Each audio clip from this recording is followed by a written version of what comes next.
민주 체제를 지키기 위해서 노심초사하시는 애국 시민들과 그리고 해외에서 이 방송을 시청하고 계신 해외 동포 여러분, 이제 이재명의 대장동 이 게이트가 터진 이후에 우리 사회에 서로 편하고 친한 사람들끼리 인사말이 바뀌었습니다. 대박 터지십시오, 부자 되십시오, 뭐 이런 말들 대신에 화천대유 하십시오. 밤사이 잘 지내셨습니까? 화천대유 하고 계십니까? 제가 오늘 이 말로 제 의견을 시작하도록 하겠습니다. 저는 우선 이재명 지사에게 아주 쉽게 답변할 수 있는 질문을 한 몇 가지 던지려고 합니다. 그러니까 쉬운 답변, 머뭇거릴 필요 없이 쉬운 답변을 할 수 있는, 따라서 질문도 까다롭지 않고 아주 쉬운 질문을 하기로 하겠습니다. 이재명 지사는 지난주일에 이 게이트를 특검으로 가야 된다고 주장한 국민의힘당 원내대표 김기현 대표와 이준석 대표를 향해서 김기현 대표는 위리 안치형에 처해져야 된다. 그리고 이준석 대표는 봉고파직해야 한다. 그러니까 누가 내가 임금이 되면 결국 그만 대통령이란 말인데, 그러니까 위리 안치 봉고파직이라는 용어는 이 조선조 시절의 문법을 빌린 것인데, 위리 안치형은 국기를 문란한 극단의 죄인에 대해서 저 원해 절도 같은 데 보내가지고 그것도 또 다시 가시 울타리를 친 그 집 안에 가두는 것입니다. 위리 안치형은 그런 형인데, 예를 들면 대표적으로 추사 김정희 선생이 헌종 임금 시절에 반역 모의에 가담했다는 이유로 저 원학도인 제주도의 서귀포에 그게 위리 안치됐어요. 자그마치 9년을 그 양반이 거기서 견뎌냈습니다. 그 건강과 의지가 대단했던 것인데, 이런 아주 무시무시한 형벌인데, 이걸 김기현 대표에게는 내가 왕이 되면 남극에 위리 안치하겠다. 남극, 제주도가 아닌 아주 추운 남극에 위리 안치하겠다.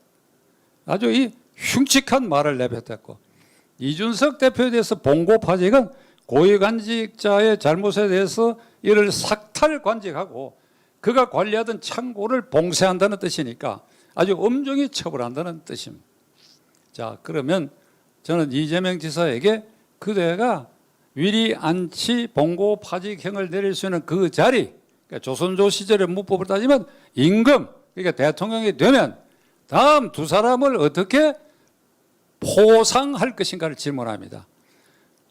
권순일 대법관, 전 대법관, 그리고 김만배 화천대유 대표, 이 두 사람에 대해서 마땅히 개국 공신에 준하는 1등급 공훈상을 내릴 것인데, 그렇게 할 것인가? 그렇게 마땅히 표창해야 된다고 하는데 표창할 것인가? 이게 질문입니다. 왜 표창해야 되느냐?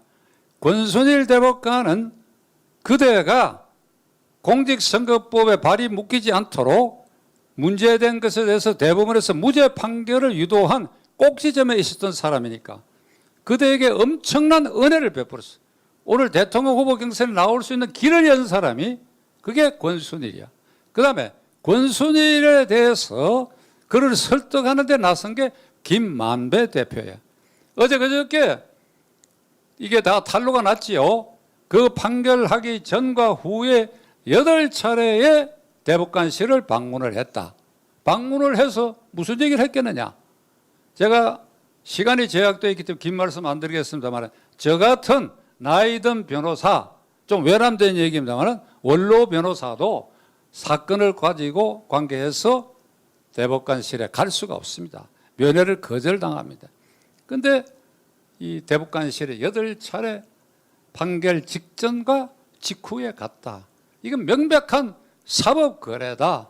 명백한 사법거래다. 그러니까 사법거래를 통해서 권순일과 김만배가 그대에게 정치 활동을 계속할 수 있는 기회를 줬으니 이야말로 그대가 왕이 되면, 대통령이 되면 훈 1등 공신은 이 두 사람이 돼야 할 것이 아닌가.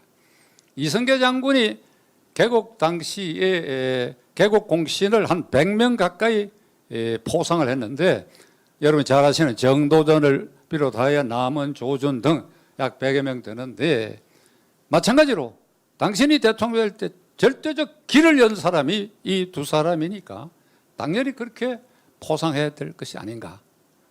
대답하시오. 이재명 씨, 내 질문에 대답하시오. 그대는 9월 15일 기자회견을 통해서 대장동 이 개발은 내가 성남시장 때 내 책임 아래 이걸 디자인해서 설계해가지고 한 것이다. 그리고 개발 역사상 5,500억 원을 거두어들여가지고 이걸 시민에게 환원한 것은 개발 역사상 처음 있는 일이고, 내가 이 일을 한 것을 자랑스럽게 생각합니다. 5,500억 거두어들인 것, 공영개발을 통해서 5,500억 거두어들인 것, 이 금액만 얘기를 합니다. 그 후단 부분 약 7천억 원을 화천대유 등 이 몇몇 되지 않은 이 일당들이 이걸 7,700억의 이득을 받다 하는 것을 딱 분리해가지고 5,500억만 이렇게 국민들에게 얘기를 하고 뒤에 것은 감춰버리고 얘기하는데, 그게 감춰지나요?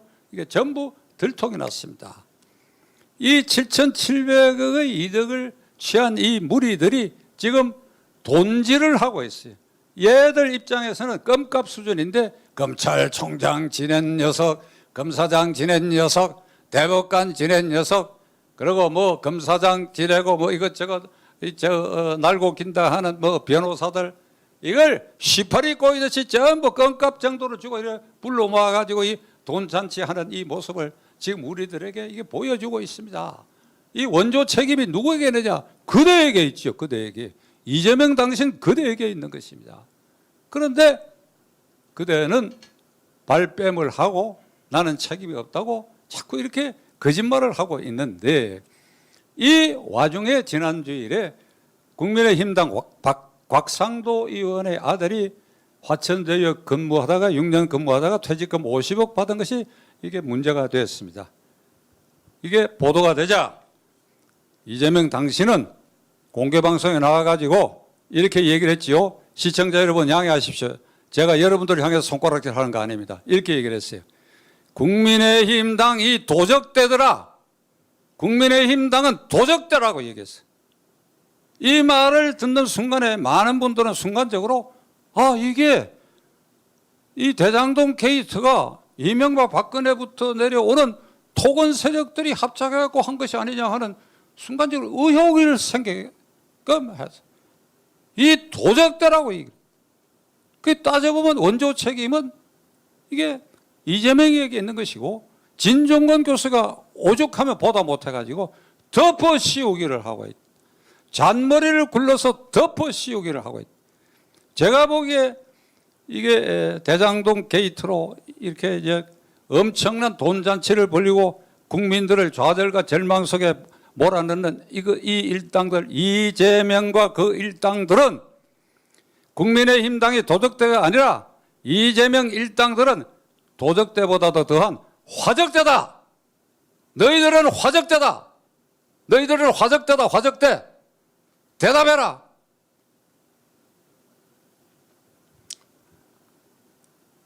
제가 이재명 지사를 이렇게 비판하는 것은 무슨 일부 언론의 보도나 이게 공격적인 유튜버의 의견을 반영하는 것이 아닙니다.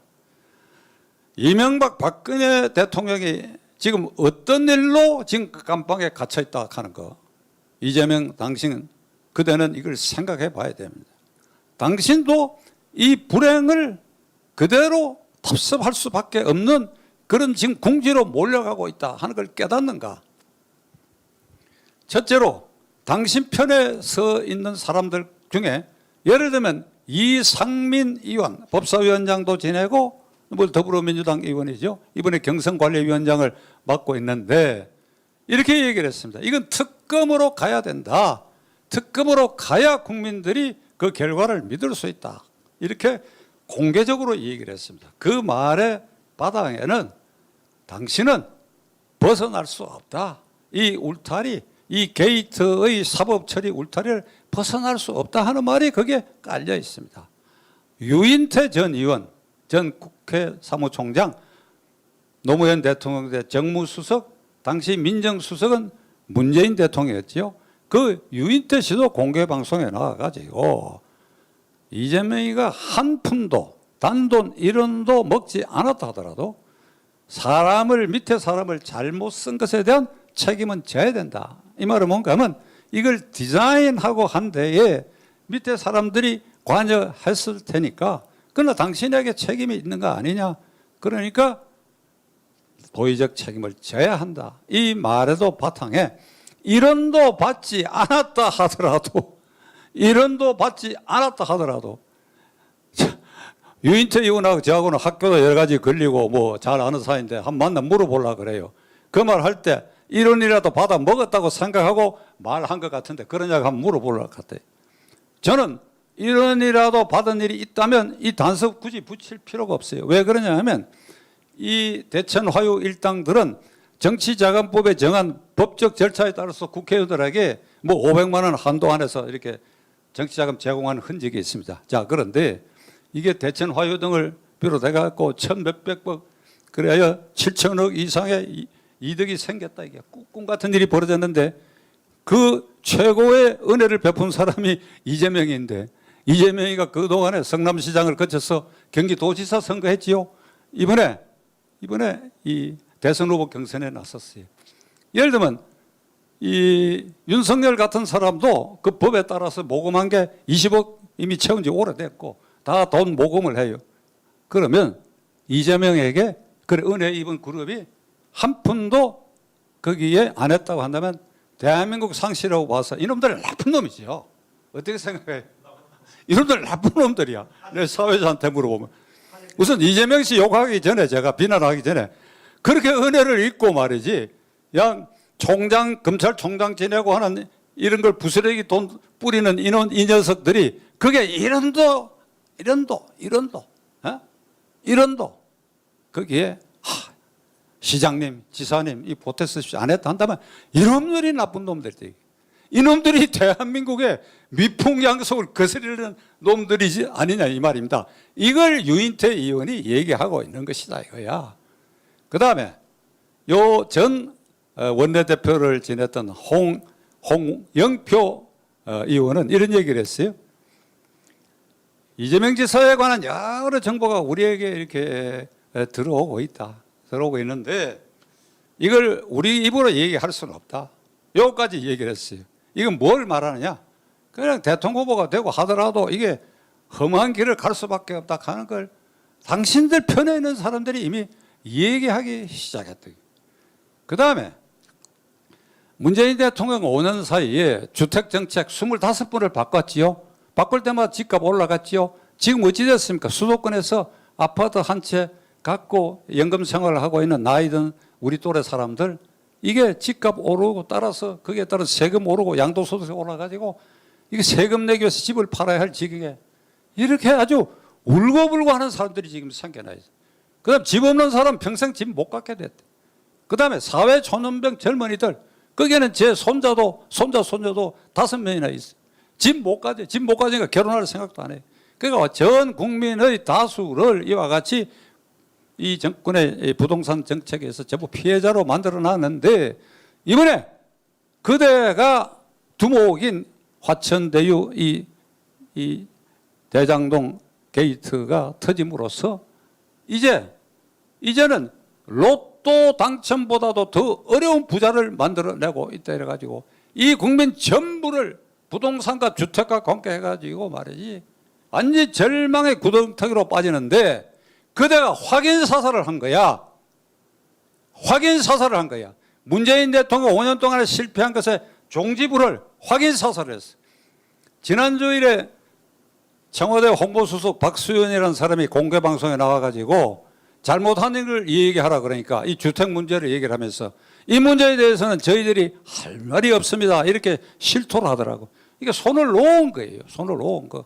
그래도 임기가 5개월 남았으면 유엔 지난주에 제가 말씀드린 유엔에 뭐 가고 이럴 일이 아니고 이 앞에 이 얘기한 그 김경재 동지가 여러 가지 얘기를 한 거 마찬가지로 대통령이 양심이 있고 정말 백성을 생각한다고 한다면 그런데 신경 팔고 BTS 이용해가 지지율 올릴 생각하고 그다음에 헛발질을 하는 이게 코로나 방역 K 방역 잘했다는 이 말짓거리 하지 말고 들은 자가 이 주택 문제에 대해서 그나마 마지막 내가 어떻게 해야 되는지 고민하는 흔적이라도 내고 그다음에 이게 대장동 게이트에 대해서 경로해야지. 경로 그냥 분노하는 것이 아니라 내가 이재명하고 어떤 관계에 있다 그 관계없이 지금 내 임기 중에 이런 일이 발생했다는 것에서 국민에게 도의적 잘못해도 말이라도 해야 되고 경로해야 될 거 아니냐 이거야. 경로하면 당연히 특급으로 갈 수밖에 없지. 안 하지 않냐 이게. 안 하지 않냐. 침묵 지키고 있지 않냐. 아니 세상의 국가원수인 대통령이 자기가 빛나는 일에는 나타나고 빛나지 않는 일에는 안 나타나는 이렇게 국정을 선택적으로 보는 이런 대통령 이게 다음 대통령이 절대로 이런 대통령을 내서는 안 되는데 이재명이가 대통령 되면 문재인이보다도 더한 악성 대통령이 될 것이다. 이게. 문재인 대통령 왜 경로하지 않느냐? 결론 내리겠습니다. 제가 이렇게 얘기해봐야 경로할 사람 아니죠. 작년에 이랬지 않습니까? 버닝썬 사태, 장자연 사건, 그 다음에 이 김학의 사건, 그 다음에 세월호 참사 당시에 기무사의 민간인 사찰 사건, 이건 내가 도저히 용서할 수 없다. 그러니까 관계 장관 불러갖고 조직의 명운을 걸고 철저히 파헤쳤는데 전부 꽝이 되어버렸어요. 전부 꽝. 그때 경로했다고 그랬어요. 경로한 일은 꽝이 되어버렸어요. 진짜 경로할 일에 지금 침묵 지키고 있다. 자, 이런 정권 끝내야 되고 근데 이걸 승계하는 정권 이재명이 같은 사람이 대통령이 된다. 이거 우리가 꿈에도 상상할 수 없는 일이에요.